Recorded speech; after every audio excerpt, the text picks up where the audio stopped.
Okay, folks, welcome. This is 2021, and welcome to another season and session of Southeast Seminar. My vision for PTG is promoting quality service for the world's pianos, and I believe this is only possible through continuing education and the sharing of expertise, skills, and knowledge. This has been my mantra and focus since I was elected Southeast Regional Vice President in 2015. Been a long time. Let me stop this alarm. There we go. Southeast Seminars is the latest iteration of that goal and vision. And tonight, I hope you enjoy and take away something which will help you improve the quality of service that you provide your clients. And I am pleased to introduce to you tonight, we have Bill Bremmer, who is doing his a focus on strategies for passing the PTG examination, and assisting him is Kendall Marquardt. And so at this point, Bill, I would like to turn it over to you. Oh, one thing, if you all have questions during the seminar, please use the chat box and direct them to me. And when Bill has times during the session and ask for questions, I'll direct the questions to Bill. Thank you very much. Thank you, Bill. It's going to be my aim to show you everything that you need to know about taking and passing the PTG tuning exam, but this should also help you in your daily practice. All right, now the first thing is about the muting strips. The exam piano that you will use will have muting strips like this in it. And instead of that strip of red felt that they sell as a muting strip in supply houses, this is a piece of medium thickness action cloth. Now, I have always bought mine from Shaft Piano Supply, and that number is 317G. The G is for green. But the 17 is this medium thickness, not the thick or not the thin.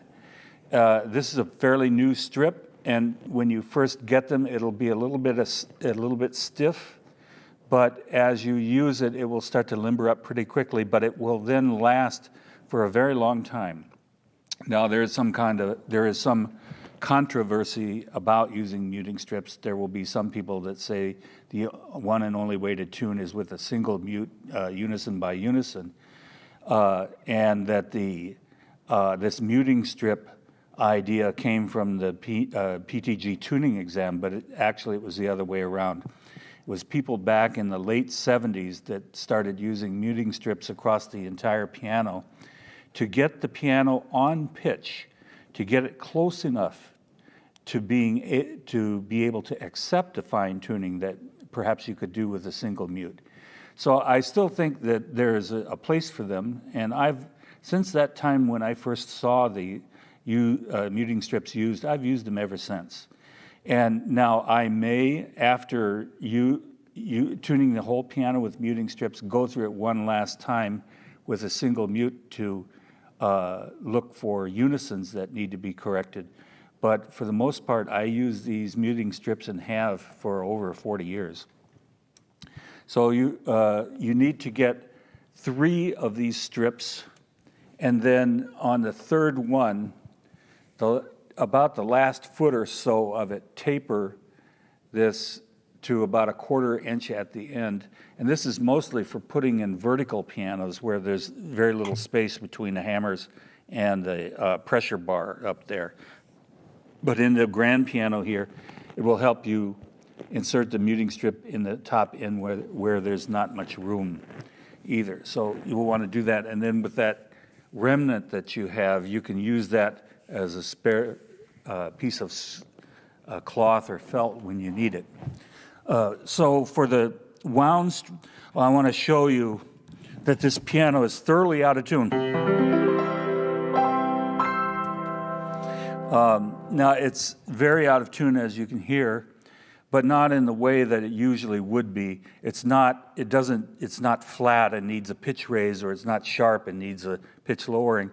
Every other note is flat and then sharp and then flat and then sharp. And that's the way that the tuning exam will be, to give you an equal disadvantage. But it's still out of tune enough that you may want to use the kind of techniques that you would when you're trying to raise the pitch or lower it. In other words, get it close first. And I'm going to show you how to do that. For the wound strings, you insert the strip every fourth string. That will leave each unison with one string open.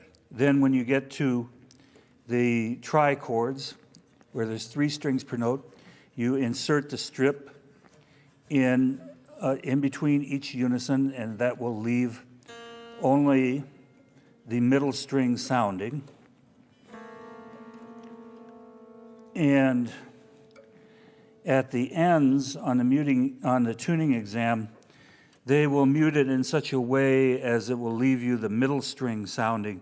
This time what I've done is just put a mute in there so that the end string is open.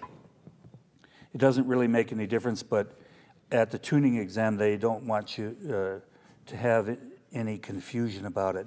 And you're not supposed to disturb the mutes. Anytime that you put this muting strip in, and there are wedge dampers, you need to step on the damper pedal because the mute will squeeze the strings together a little bit, and it possibly could damage the mute, or the damper, that is. Oops. Wrong one. That's the tapered one. So I'll start over with that. You run out of room here in the middle, so then you go on the other side of the dampers to put in the muting strip. And then when I get up here, I don't really need to step on the damper pedal anymore because the dampers are just a block damper. And I'm going to stop up here a little ways.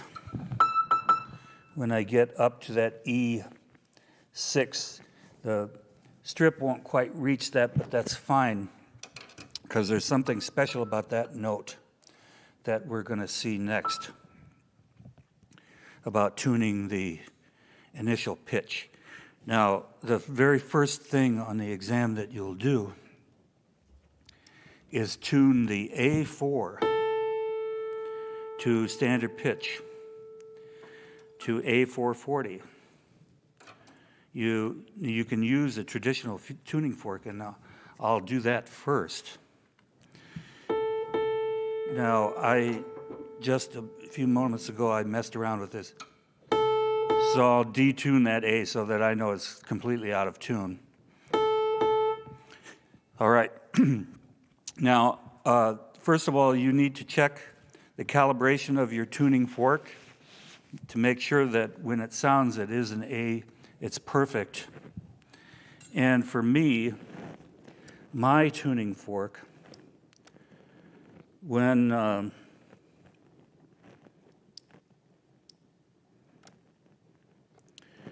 I keep it in my pocket, it's just the right temperature. I think you can see the lights that it shows that steady, that it's perfect. A little more Counterclockwise, okay. and a little bit towards. A little bit closer. There you go. Perfect. There, yeah, all right.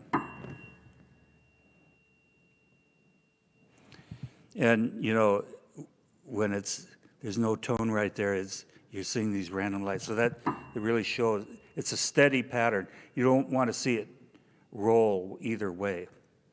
The different devices have different kinds of pattern, but this is the one that I use. It's best really for the tuning exam. So now, you can probably, can you hear my tone, my tuning fork? Yeah. Okay, good. In this instance, I might really be able to show you what it is that I hear. So a lot of people ask, well, now how am I going to hold this tuning fork and play the A and operate the tuning fan? I only have 2 hands, I don't have 3. But what you do have is a sostenuto pedal that will hold your A. You know, I can really hear that beat.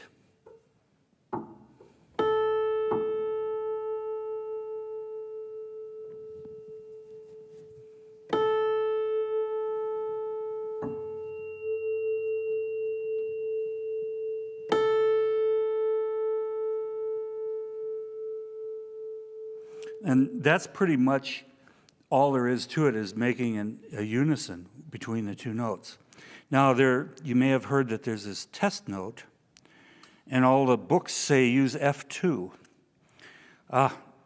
Before I go any further, let me talk about what the overtone or partial overtone and harmonic. They're all synonymous, except that partial is short for partial tone, and the first partial is the fundamental tone. And harmonics and overtones implies something higher than the fundamental tone. So the first partial is the note that we think of when we play it. That is F2. We use our key identification the same as most electronic tuning devices. The very first C on the piano is C1, 2, 3, 4. Middle C is C4, then 5, 6, 7, and 8. Okay, so now F2 is the second F. Now that note is going to be detuned. And when I play F2 and A4 together, the way this piano is right now, I get kind of a slow beat.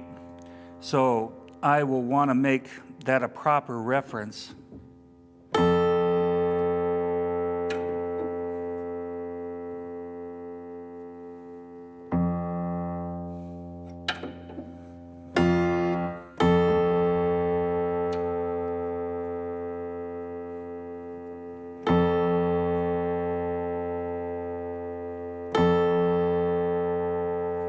You will want to tune it to the approximate sound that you're used to hearing. Okay, and the idea is that if you compare the beat between F2 and A4, and it's the same as what you're hearing on the piano,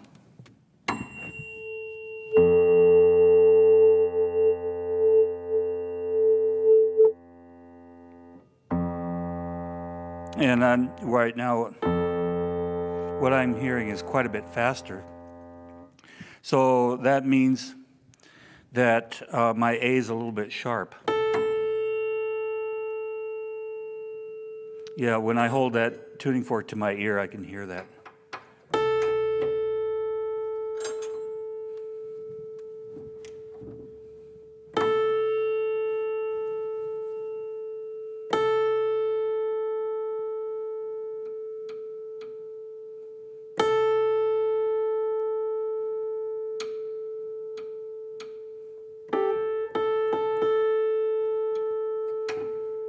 You ever put your tuning hammer on the wrong pin?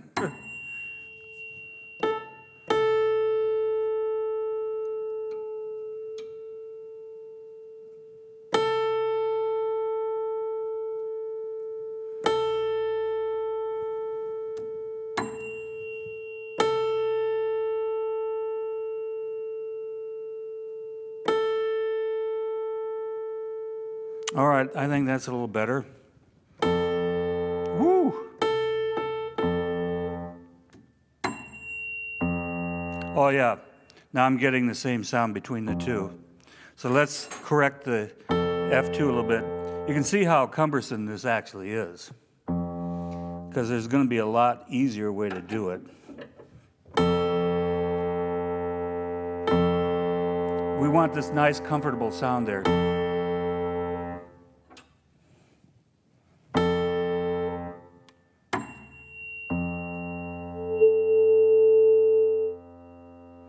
And they sound about the same to me, or we're looking for exactly. But let's see with the electronic tuner.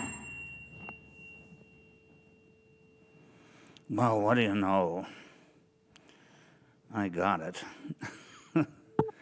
Oh, that's the tuning fork. Wait a minute. I'm a little bit sharp.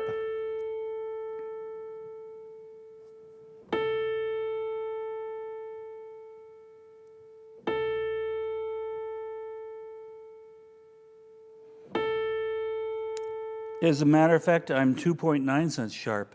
Now, the tolerance is 1 cent, so I can take 1 cent off of it and leave 1.9, but that means I'm still, that's still a score of 91 on the exam. It's not that particularly good.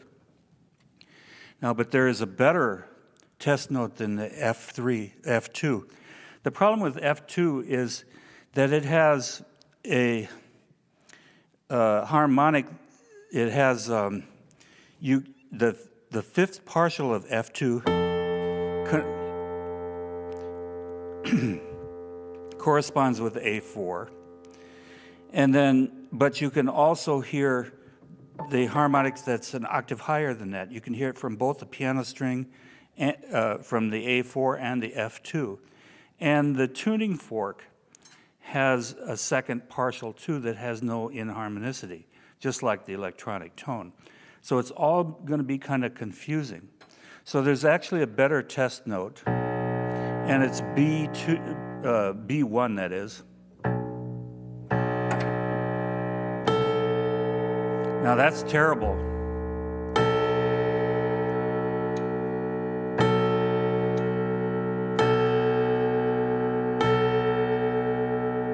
So this is where you really want to hear it about like that. It's a naturally mildly dissonant interval. And if you use that to tune your A4,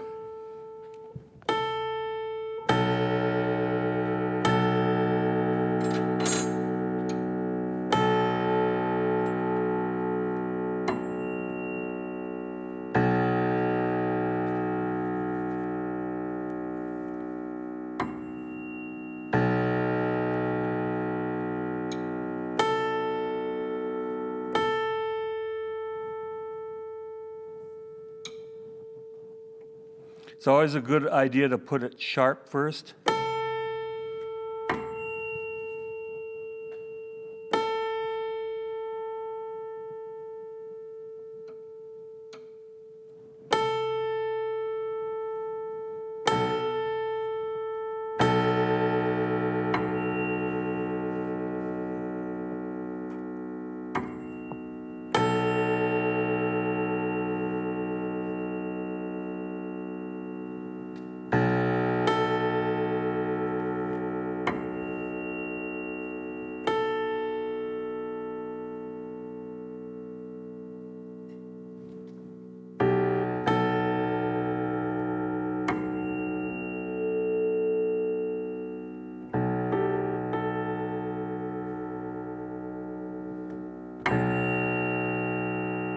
So when I'm getting the same sound between the fork and the piano, then I'm right. Let's see what the results are over here. Put it back to 0.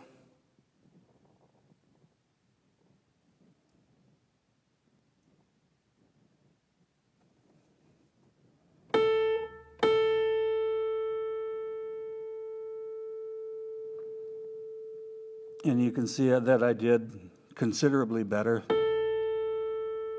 little counterclockwise. There you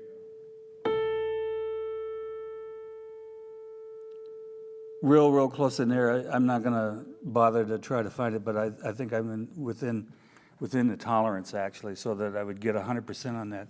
So I had never been able to do a 0.0 with the tuning fork until I used the test note B1.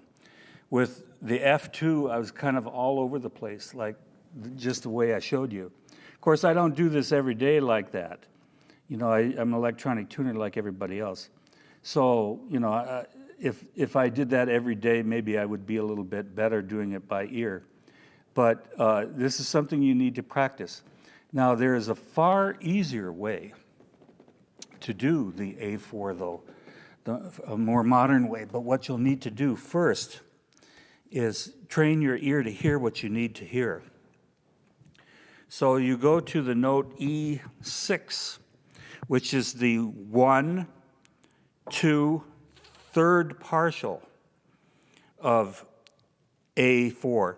The partial series, I forgot to tell you, show you, it might not come out too well on this piano because it's so out of tune, but if we use the note C2 and play the fundamental, the note that we think of, and then we go an octave, and then a double octave.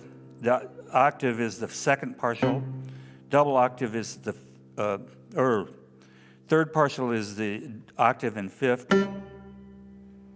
and then double octave, fourth partial, fifth partial, you put a third in there, and another fifth, and then the seventh partial is a dominant, or the dominant seventh note.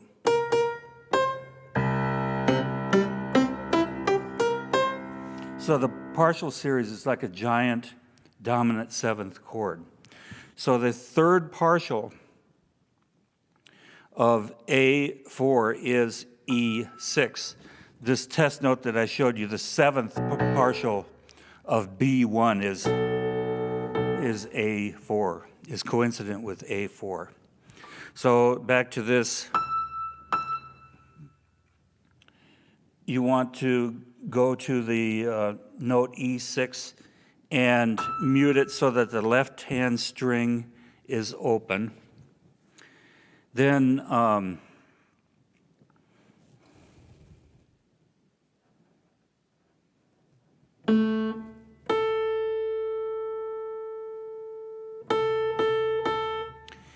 tune your A4 electronically.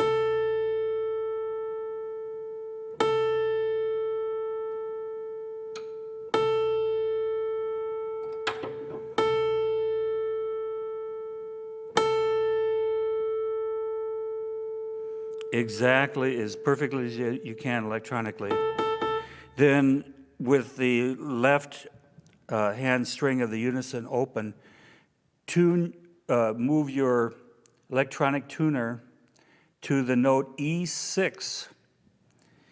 And this is with no program on it, just in the tune mode. If your electronic tuner is able to pick out any note that you play on the piano, disable that function so that you just have it in a pure tune mode.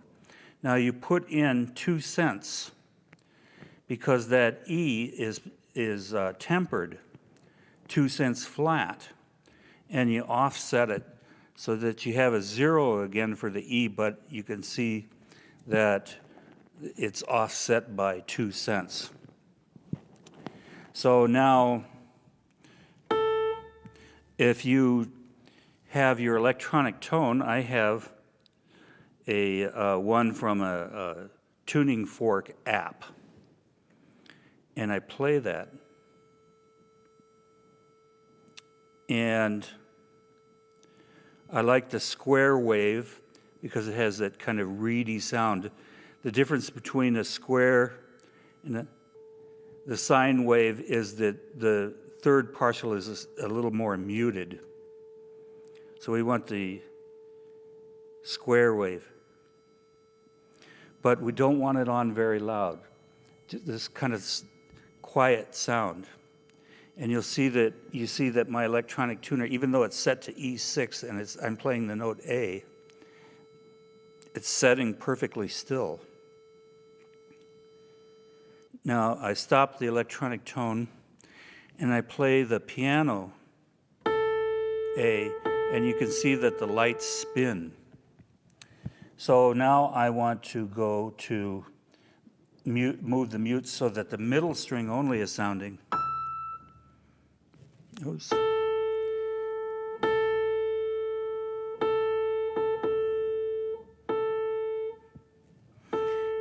Now I'm going to stop that pattern.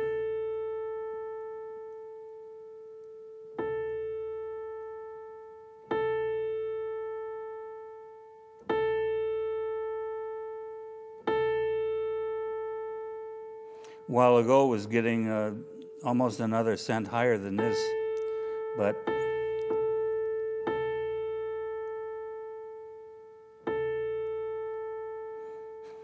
got 4.9 let's say 5. Okay, so you want to tune that middle string to that value. And you can see that I had already done it before. It's showing just a little bit sharp of that.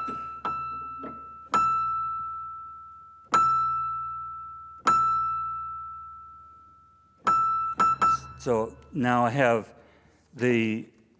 from this display, I have the left-hand string tuned at 0 and the middle tuned at +5. So we'd expect to hear a beat. And we do. And this is the sound that you want to train your ear to hear. I'm not going to emphasize counting beats per second, but obviously there's a beat rate there. And what it is approximately 4 beats per second. We're not going to count them. We're just going to listen to that sound. Now, the magic trick is that at the exam, your A is going to be detuned. And let's see, I will just cancel all of this and move it back to the tune mode, so that the A, we just hear the A. And you see that I've made it very flat and out of tune. On some detuning programs, it'll be sharp, and others it's going to be flat. So you have to figure out what it is. The best idea is to flatten any note that you're not sure of first, to see where it is, and then if it's already flat, then it'll make it worse. If it's sharp, it'll make it better. So I have it flat now, and I turn on the pitch kind of quietly, but I want to bring the pitch up to where I know that it's sharp or too high. Obviously so.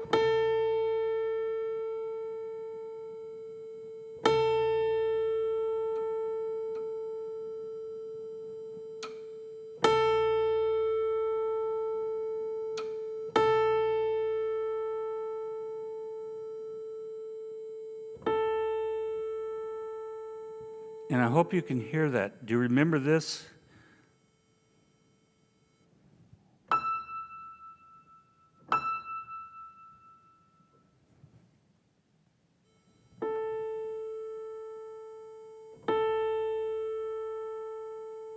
When you hear that beat, George asked me a while ago, are you listening to the harmonic? Are you only listening to the harmonic? No, I'm not listening to a harmonic. I'm listening for a beat. Whenever we hear beats, we hear harmonics. There are some people who teach trying to listen for harmonics to tune the piano. I never did that. And there are some people who teach don't do that, listen to the whole sound. So I never listen to harmonics, but anytime that we hear a beat in any kind of interval, it means that there's a conflict with the upper partials or the harmonics or the overtones, however it is that you want to think of them. So now I have the A4 set on the piano. It's right. You can hear it now, can't you? You can see it now, can't you, Kendall? A little bit counterclockwise. That good? Yeah.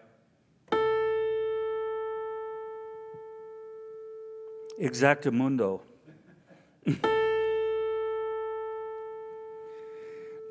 So that's it.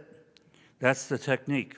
Now you'll have to practice it, because you might be confused between the fundamental being having 4 beats per second and the between the tone, the electronic tone, and the piano string. And if you have that, you're going to have a terrible score that's failing completely. So you'll want to set up this E6 unison to train your ear for what to hear, and practice this over and over until you, every time that you test yourself to see if you've gotten it right, it is right. It's more exacting than than any kind of test note or anything else. So I can use this, and